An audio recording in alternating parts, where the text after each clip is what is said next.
बिस्मिल्लाहिर्रहमानिर्रहीम। अस्सलामु अलैकुम वरहमतुल्लाहि वबरकातुहू। नशीन पर तशरीफ फरमा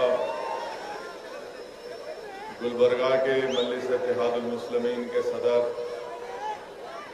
मोहतरम जनाब अब्दुल रहीम साहब, कर्नाटका के मजलिस इत्तेहादुल मुस्लिमीन के सदर मोहतरम जनाब उस्मान गनी साहब, जनरल सेक्रेटरी पठान साहब, गुलबर्गा शहर के मुअज़्ज़िज़ शख्सियात जिसमें मौलाना जावेद आलम कासमी साहब, मोहतरम जनाब इलियास बागबान साहब, वहीं पर हमारे पुराने दोस्त जनाब माजिद प्यारे साहब, जनाब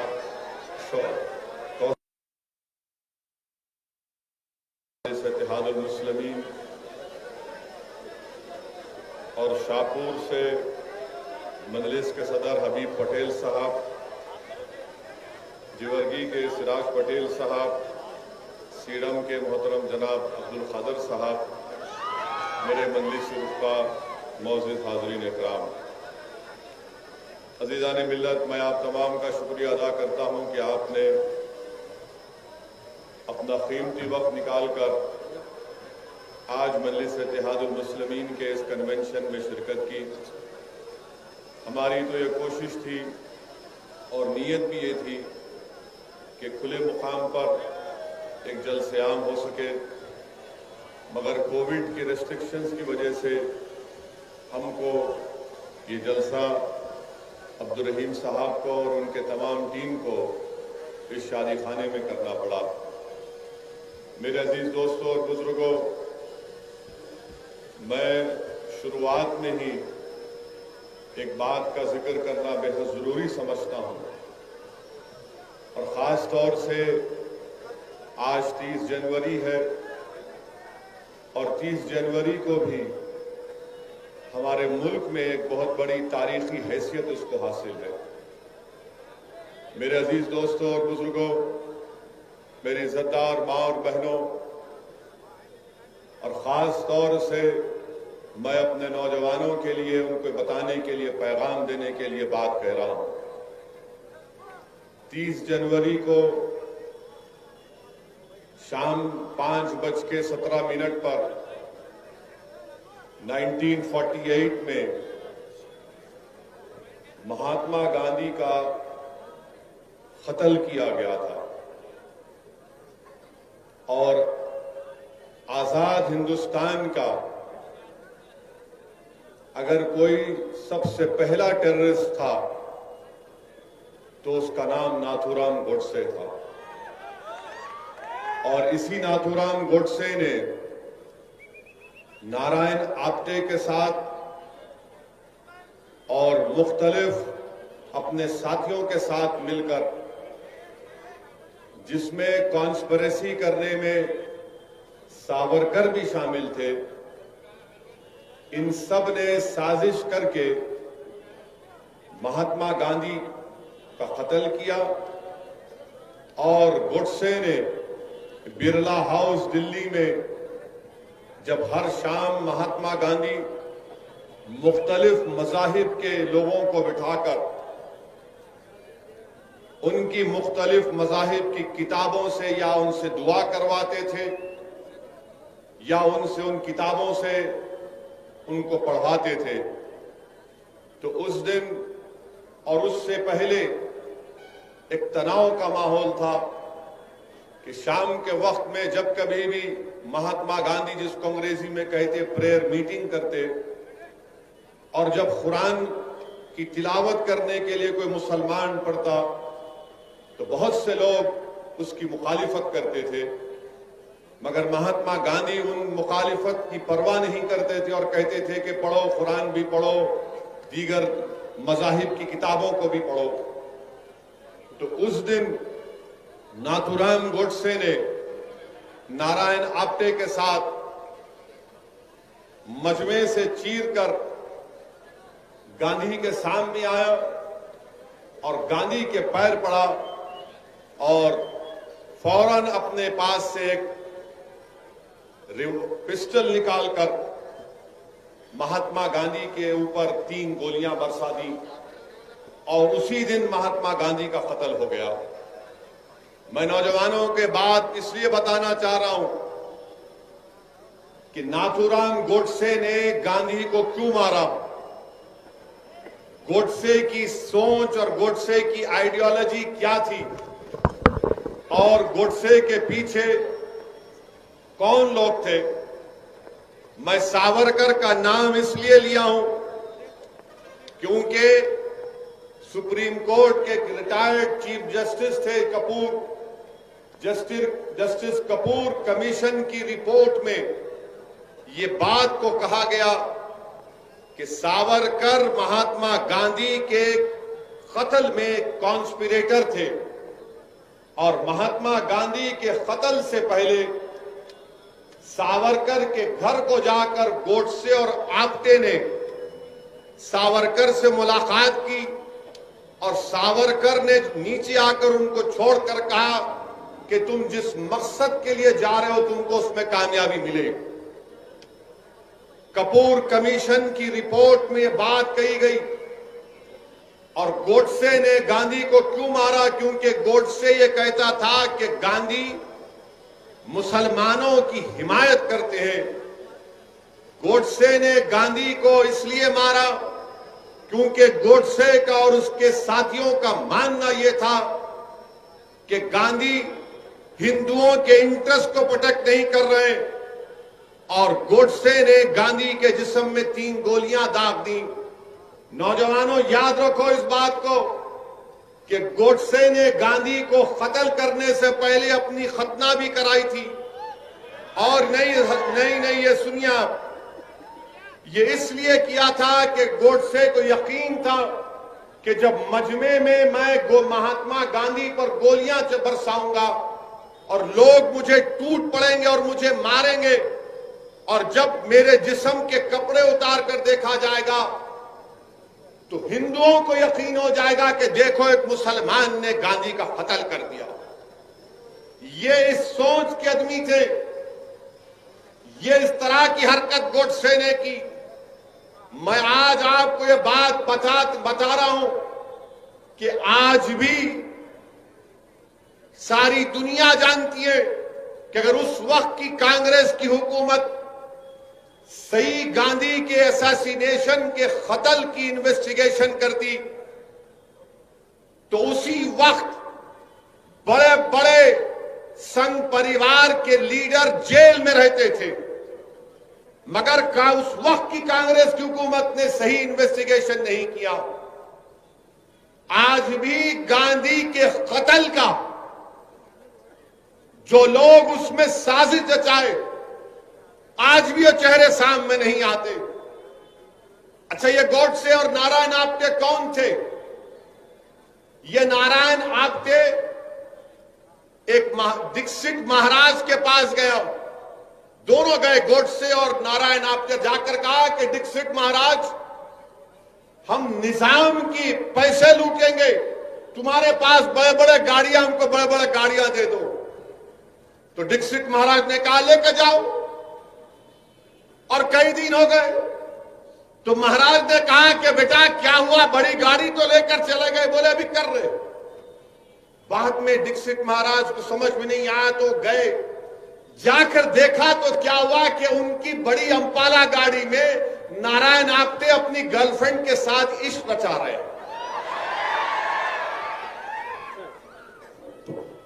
भाई हट जाइए, भड़काऊ भाषण हो रहा, बीच में नहीं आ रहा। ये हिस्टोरिकल फैक्ट है, हिस्टोरिकल फैक्ट है। मैं बिल्कुल सच्चाई से कह रहा हूं। वो महाराज बोले ये क्या है, तुम तो गाड़ी लेकर गए थे निजाम के पैसे लूटने के लिए और तुम यहां पर अपनी गर्लफ्रेंड के साथ हमटी डमटी मनी हनीमून क्या कर रहे हो? ये एक पहली मिसाल।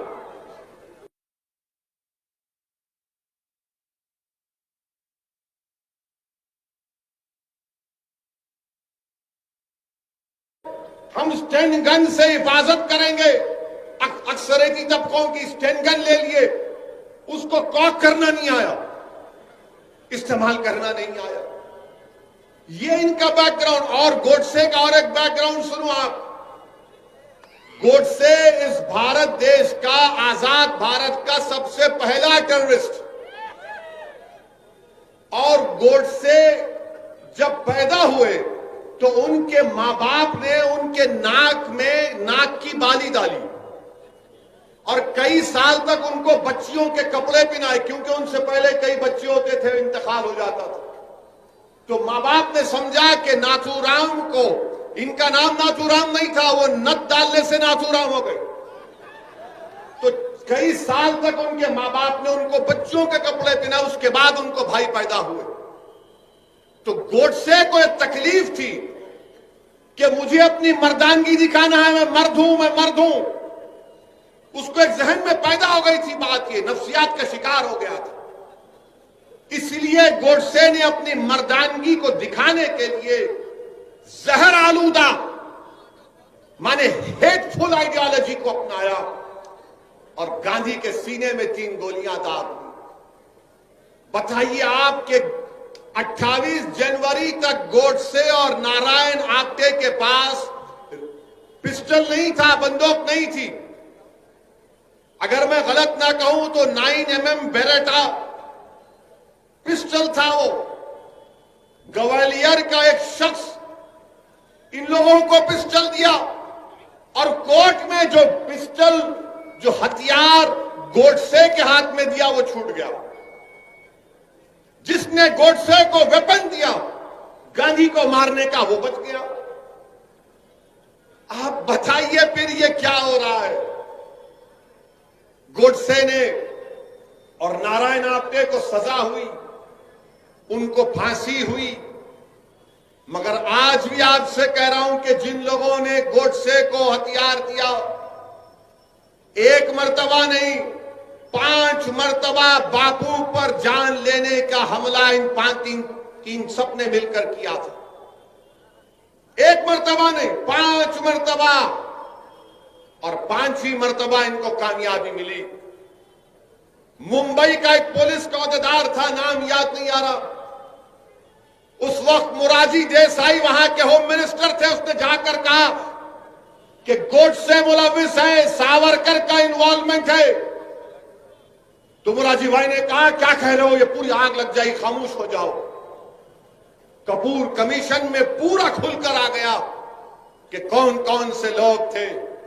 मेरे अजीज दोस्तों और बुजुर्गों, अगर आज भी भारत में गांधी से मोहब्बत करने वाले हैं तो याद रखो, मैं तुमसे कह रहा हूं, या तो ये देश अंबेडकर के बना हुए संविधान पर चलेगा, ये देश गांधी की कुर्बानियों को जायगा जाने नहीं देगा, ये देश हमारे मुजाहिदीन आजादी जिसमें नेहरू, मौलाना अबुल कलाम आजाद, जौहर बरादरान, सुभाष चंद्र बोस, ऐसे कई लोग थे जिन्होंने अपना खून पसीना बहाया। 1 साल 2 साल नहीं, 10-10 साल, 8-8 साल जेलों में अपनी जिंदगी गुजारी। इन लोगों की कुर्बानी को अगर आप रायगा देना चाहते हैं और इस मुल्क को गोडसे के रास्ते पर लेकर जाना चाहते हैं तो यकीनन ये हम तमाम के लिए शर्मिंदगी की बात होगी कि गोडसे नफरत का पैगाम देता था।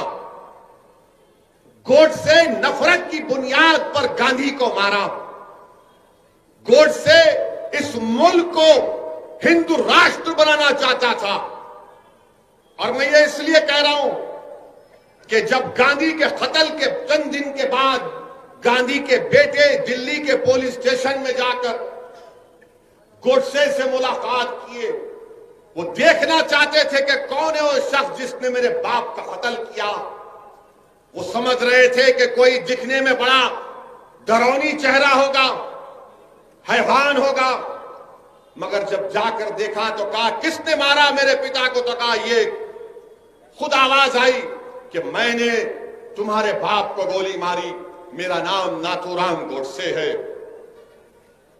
क्यों मारी, गांधी के बेटे ने पूछा।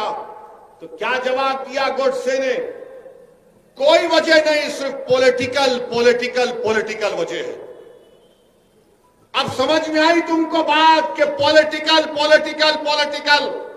ये गोडसे के जितने मौजूदा चेले हैं जो इख्तिदार की कुर्सियों पर बैठकर भारत में हिंदू और मुसलमानों की नफरत पैदा कर रहे हैं, ये गांधी के मानने वाले नहीं, ये अंबेडकर के संविधान के मानने वाले नहीं, ये नेताजी सुभाष चंद्र बोस की कुर्बानियों को मानने वाले नहीं, ये जौहर बरादरान और मौलाना अबुल कलाम आजाद की कुर्बानियों को मानने वाले नहीं, ये गोडसे के जानशीन है।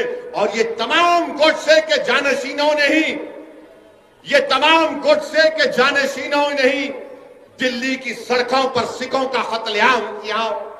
ये तमाम गोडसे के जानशीनों ने ही भारत की सरजमीन में हिंदू और मुसलमानों में फसाद करवाया। ये तमाम गोडसे के जानशीन हैं जिन्होंने 6 दिसंबर को बाबरी मस्जिद शहीद की। ये तमाम गोडसे के जानशीन हैं जिन्होंने आसाम में नल्ली का मैसेकर किया।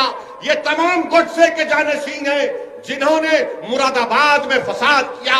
हर जगह पर अगर देखा जाए तो गोडसे के चाहने वाले हैं, क्योंकि गांधी का जो चाहने वाला है, यकीनन गांधी हिंदू थे, अपने मजहब पर चलते थे, राम को बड़ा मानने वाले थे, मगर गांधी जिस मोहब्बत और अकीदे से राम को मानते थे, ये आज मौजूदा दौर के गोडसे राम के नाम पर मुल्क में नफरत पैदा करना चाहते हैं। क्योंकि जब गांधी को गोली मारी गई तो गांधी ने क्या कहा है? राम कहा। गांधी ने क्या कहा था? इसलिए नौजवानों, फर्क समझो। ये गोडसे के जानशीन जो आज हमारे सामने हैं, इनको पहचानो, जो नफरत पैदा करना चाहते हैं हमारे भारत में। इनके पास इख्तिदार होगा, इनके पास ताकत होगी, मगर याद रखो, इंसान की तारीख गवाह है कि हमेशा जीत मोहब्बत की हुई है, नफरत को शिकस्त हुई है, और इंशाअल्लाह ताला मोहब्बत गालिब होगी शिकस्त को, और ये नफरत को शिकस्त होगी इंशाअल्लाह ताला। इसीलिए मेरे अजीज दोस्तों और बुजुर्गों, ये बात आपके सामने अर्ज करना बेहद जरूरी था। और ये संघ परिवार के लोग बोलते हैं, नहीं गोडसे हमारे पास नहीं था। कहां से आया? आसमान से टपका उन्हें। गोडसे का भाई का फ्रंट लाइन मैगजीन का इंटरव्यू है संघ परिवार के लोगों। उनके भाई का नाम शायद गोपाल गोडसे था, जिन्होंने फ्रंट लाइन के इंटरव्यू ने कहा कि अडवाणी झूठ बोलता है। हमारा भाई नाथूराम गोडसे संघ परिवार का इंटेलेक्चुअल वर्कर था। हम बचपने से आरएसएस से वाबस्ता थे। और आप कहते नहीं नहीं, अरे कितना नहीं नहीं बोलेंगे, हर चीज तुम्हारी सामने है। और तुम ये समझ रहे हो कि बिल्ली अगर आंख बंद करके दूध पीती है तो दुनिया नहीं देखती, दुनिया जानती है आप कहां से आ रहे हैं। मेरे अजीज दोस्तों और बुजुर्गों, एक और वाकया सुनो। जब नाथूराम गोडसे को कोर्ट में फांसी की सजा दी गई थी तो कोर्ट में बैठने वाले वकील और लोग रो रहे थे। वो समझ रहे थे देखो कितना बड़ा देशभक्त है गोडसे, उसको फांसी की सजा दे दी गई। क्या आज तुम नहीं देखते नजारे वो? क्या आज तुम नहीं देखते नजारे वो कि जो लोगों का कत्ल करते हैं? रकबर खान को राजस्थान में एक शख्स ने जिंदा जला दिया, वीडियो निकाला, फिर कुराड़ी से उसको मारा। वीडियो आज भी है। जब उस शख्स को राजस्थान की अदालत में लाया गया तो उसको जुलूस की शक्ल में लाया गया, जैसा लाया गया कि इनके बहन का शौहर था और अपने पहले मर्तबा अपने ससुराल को आ रहा है। और कोर्ट की बिल्डिंग पर खड़े होकर एक भगवा झंडा लहरा दिया गया, एक भगवा झंडा लहरा दिया गया। क्या तुम नहीं देखते? क्या तुमने नहीं देखा, हमारी आंखों ने नहीं देखा कि जब झारखंड में एक शख्स को बीच रोड पर मारा गया पकड़कर, सिर्फ इस झूठे इल्जाम पर कि उसके पास गोश्त निकला। अदालत ने उन मुल्जिमीन को कातिल करार दिया, हाई कोर्ट से बेल हुई तो एक मरकजी वजीर उन कातिलों का खैर मुकद्दम करते फूल का हार पहनाकर। क्या तुम्हारी आंखों ने नहीं देखा कि जब अखलाक को मार दिया गया और अखलाक के मारने वाले के कि उसकी मौत हुई तो सिटिंग मिनिस्टर जाकर उसके जनाजे पर फूल चढ़ाता है? क्या तुम्हारी आंखों ने नहीं देखा कि भारत में जुलूस निकाले गए कि देश के गद्दारों को गोली मारो फुला फुला को? मेरे अजीज दोस्तों और बुजुर्गों, इसीलिए मैं कह रहा हूं, इस देश को अगर बचाना है तो गोडसे के जानशीनों से बचाना है। इस भारत को अगर बचाना है तो गोडसे की नफरत की आइडियोलॉजी से बचाना है। और मैं आज देखा टीवी पर हमारे मुल्क के वजीर आजम प्रधानमंत्री बापू को खराजी अकीदत पेश करते राजघाट जाकर। क्या हमारे मुल्क के वजीर आजम को नहीं मालूम कि जस्टिस कपूर कमीशन की इंक्वायरी ऑफ रिपोर्ट में बात कही गई कि सावरकर को कॉन्स्पिरेटर थे? बताओ क्या यह झूठ है या सच है? आप गांधी को भी खराज अकीदत पेश करेंगे और सावरकर को भी अपना हीरो मानेंगे? अरे ये कैसा मुमकिन है? दो समंदर के किनारे कभी एक नहीं हो सकते।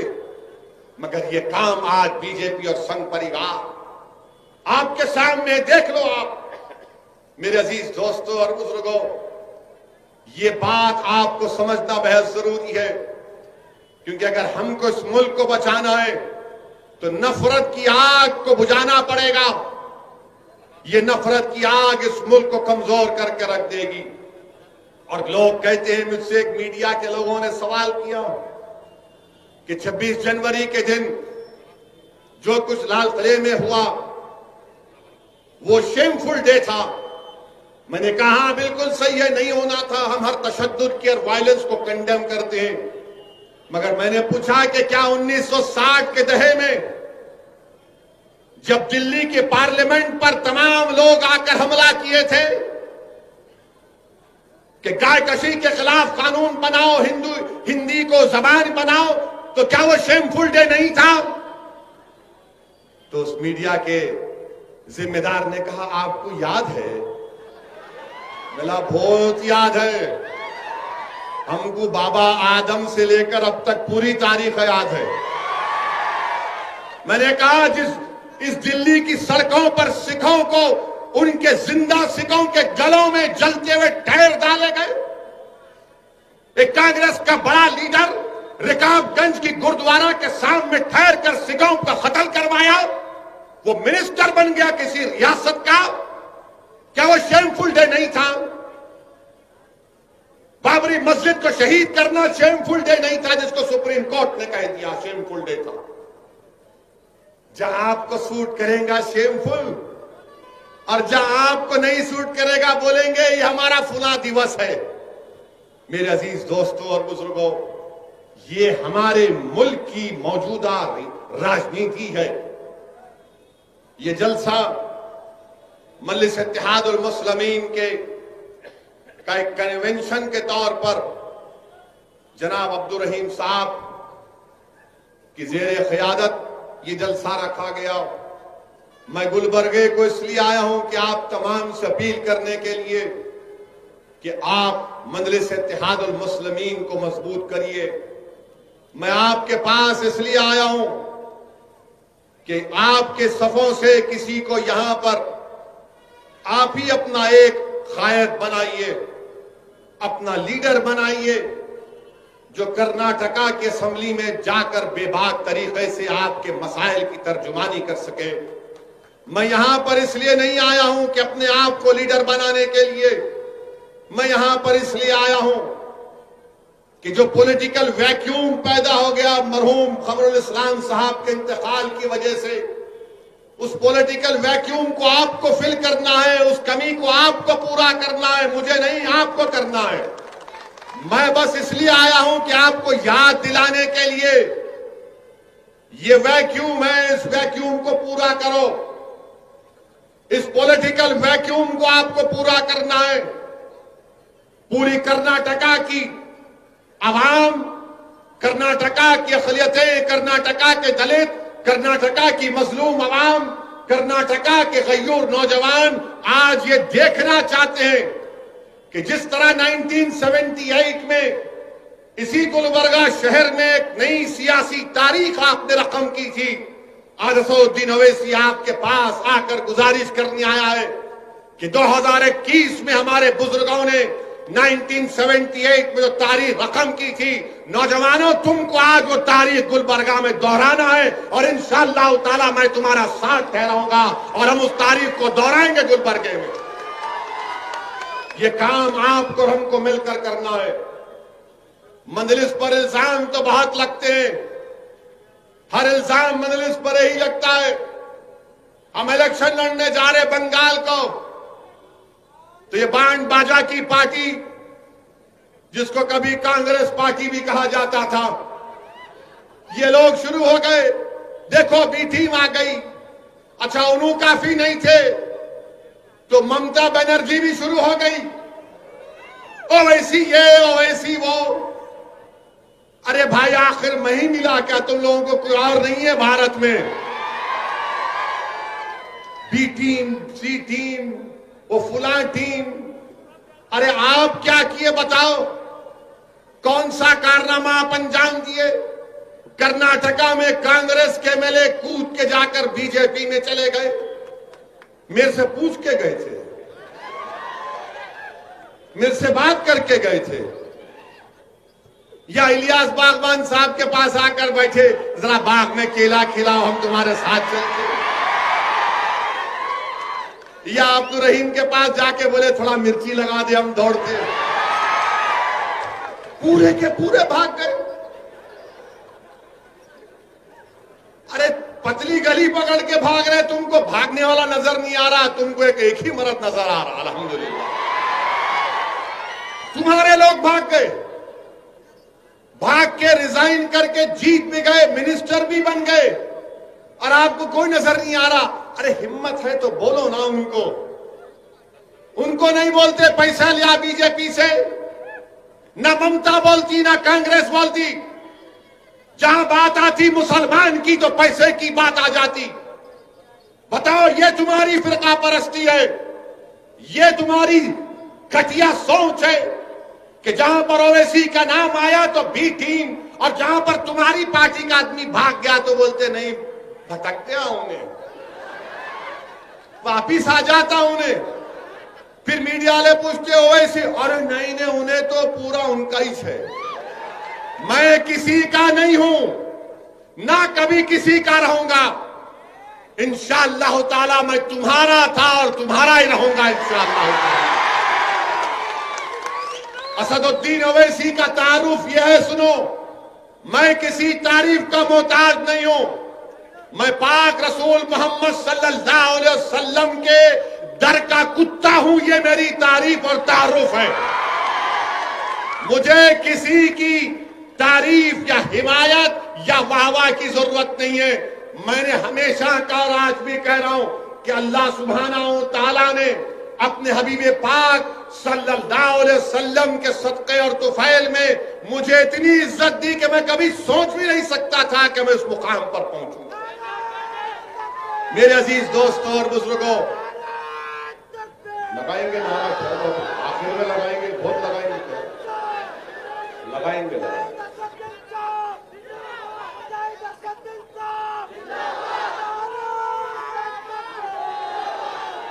अरे मेरे शेर मेरे साथ नारा लगा, नारे तकबीर, नारे तकबीर। अब एक और नारा लगाना है, वो किसानों तक जाना। वो लड़ रहे मोदी के खिलाफ सिंगूर बॉर्डर पर। मेरे शेरों लगाएंगे नारा आप तो लगाओ, हिंदुस्तान, भारत, भारत। जरा जोर से पुकारो, ऐसा नहीं होता अभी से तुम हाँ हाँ कर रहे, हाँप रहे क्या? पूरी ताकत के साथ पूरा हिल जाना। भारत, भारत का किसान, भारत का किसान, भारत का किसान। हाँ बैठो। ये मजा नहीं आता कांग्रेस दूसरी पार्टियों में। अपने पास ही चलता ये मिर्ची है ना यहाँ पर। मजलिस से मुखालिफत, हम बिहार में इलेक्शन लड़े, बिहार में इलेक्शन 20 सीट पर लड़े, 20 सीट पर हम इलेक्शन लड़े। अच्छा, पहले बिहार से पहले कर्नाटका पे असेंबली के इलेक्शन में हम कुमारस्वामी और देवेगौड़ा साहब की तायीद करें। ये हमारे को नहीं मालूम था तायीद करे। जब उन्होंने सीएम बन रहे थे, मैं मुल्क से बाहर था, उम्रा करने जा रहा था। बोले आप आओ, मेला मैं नहीं आता। बोले क्यों नहीं आते? मेला मैं डाइस पे नहीं खड़े रहता, एक से एक हमा किस्म के लोग बैठे, मैं नहीं आ सकता। और आप बहुत बड़ी गलती कर रहे कुमारस्वामी, कांग्रेस के साथ जाकर आप पछताएंगे, याद रखना। गए, मगर आप देखे तो क्या है, कुमारस्वामी भी बीजेपी के साथ हाथ में हाथ पकड़ के रोमांस कर रहे हैं। चेयरमैन हमारे को दे दो, तुम वाइस चेयरमैन। ये कैसा मोहब्बत है रे तुम लोग? एक पे रहना ना, वो भी नहीं। अब चेयरमैन का इलेक्शन है, हमारे को चेयरमैन दे दो, हमारे को वो दे दो। अरे गारत का घड़ा बढ़ता नहीं तुम लोगों का? जो भी हमारे को लाओ लाओ लाओ लाओ लाओ, जो भी है खींच लो। मेरे अजीज दोस्तों और बुजुर्गों, बिहार में 20 सीट पर हम लड़े, 5 पे अल्हम्दुलिल्लाह अल्लाह ने कामयाबी दी। अब बचे जो 15 सीट है, 9 सीट पर आरजेडी, कांग्रेस, सीपीआई, सीपीएम, सीपीएमएलए बनके महागठबंधन बनाए। 9 पे वो जीत गया हमारे खिलाफ, 6 पे नीतीश कुमार और बीजेपी जीते। अच्छा, वो 9 जो जीते, जहां पर हमारे 9 कैंडिडेट थे, उनकी मेजॉरिटी हमारे को जो वोट मिले उससे बढ़ के मिले। जो 6 एनडीए जीती, पानी पिला दे, इतनी हिम्मत तुम्हारी। हम सबको पानी पिला रहे हो, हमारे को बॉटल दे रहे। 6 सीट पे एनडीए जीती, उनका जो टोटल वोट था वो मजलिस के उम्मीदवारों से बढ़ के था, हर कैंडिडेट का। मगर उसके बाद शुरू हो गए, देखो उन्हों करे, देखो उन्हों करे। अरे प्यारे, 70 साल से कोई तुम के सामने खड़ा नहीं हुआ था, अब खड़ा हुआ बोलने।